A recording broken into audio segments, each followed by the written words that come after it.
right. He's saying I have it wrong. Right. You're right. You don't know that. You don't know that.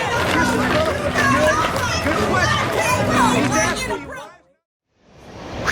All right, let's take a break and get a breather here, right? That was a bit overwhelming.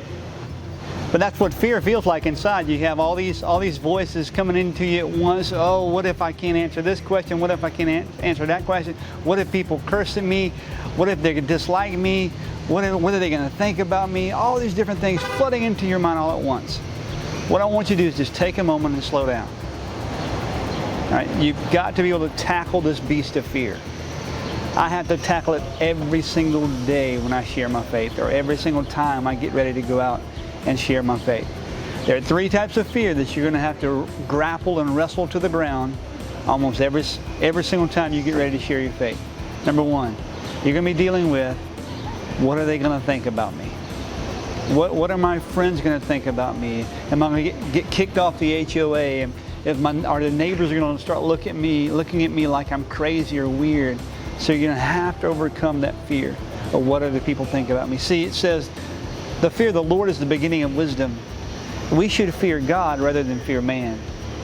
Because fearing God is fear rightly placed. Fearing man is fear completely wrongly placed. Okay? So, number 2, you're going to have to deal with, am I going to get in trouble?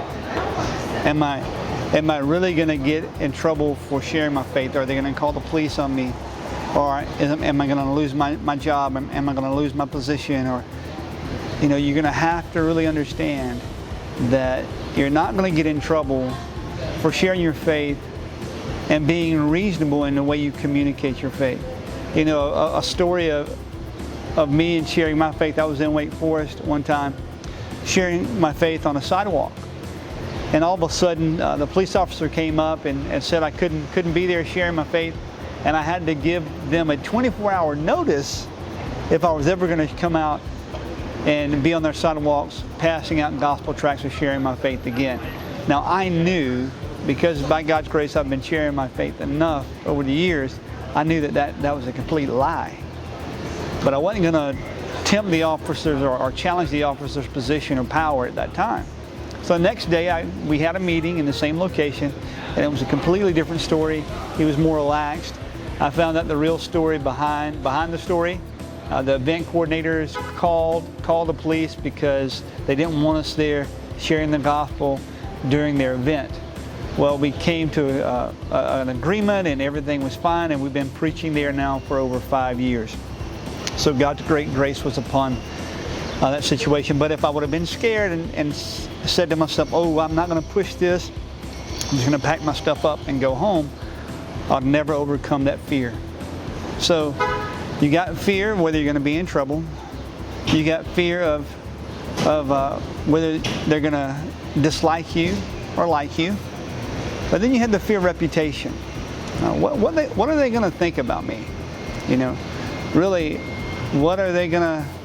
Am I going to lose my friendships? Am I going to lose money or what it may be if my customers no longer want to come in and buy from me? That fear is wrapped up in pride.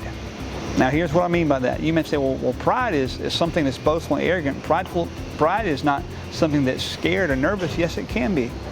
Because the pride is this. It's a reverse form of pride. You care more about what people think about you rather than what God thinks about you. Okay? And that pride has to be slayed. You have to kill it. You have to destroy it. Okay? And that's the only way you're going to be able to overcome it, is with the help of God and rightly worshiping Him through His Word and getting out and sharing your faith. Okay? Now lesson 4 is going to be dealing with tracts, the importance of tracts, of good, sound, theological tracts. You can go onto our website, gospeljam.com, and pick up tracts, and I'll get those tracts to you. I want to share a story with you on the importance of tracts. Okay? I was in New Jersey, sharing my faith one time out on Ocean City Boardwalk in Ocean City, New Jersey.